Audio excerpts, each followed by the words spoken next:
The clock is ticking on cash-strapped Tribune owner Sam Zell's efforts to sell the Chicago Cubs. Final bids are due next week, but the chances of one suitor with deep pockets were dealt a major blow today. Fan favorite Dallas Mavericks owner Mark Cuban stands accused now of insider trading. Chief correspondent Jay Levine is live outside of Wrigley Field tonight with the fans' eye view of this deal. Jay.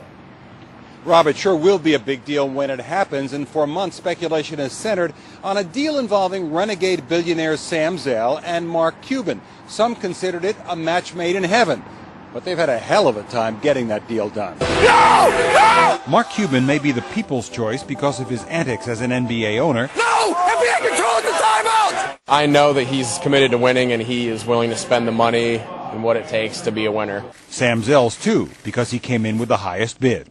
But he was never the other owner's favorite, and that probably doomed his chances. Most baseball owners wanted to find reasons to get rid of Mark Cuban. Today's development gives them the reason they were dreaming would come along. Cuban himself, who's rarely at a loss for words, was today, releasing a statement blasting the Fed's win-at-any-cost ambitions. Facts be damned. The government's claims, he said, are false. But it'll take months, if not years, for him to prove it. I'm afraid that this cloud's going to hang over Mark Cuban for quite some time.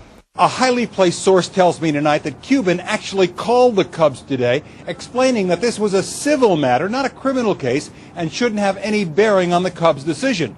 Cubs fans we spoke with tonight had mixed emotions. He really wants to win more than anybody. I think he's a crook, and I don't think it lines up with the integrity of the organization. I think he'd be a great owner. However, you know what? If he did something wrong, he should go to jail for it, just like Martha Stewart. He is supposed to be the fans' owner. He has the fans' interest paramount. I think he has Mark Cuban's interest as number one. The fans are pretty far down his list. I think he's a grandstander.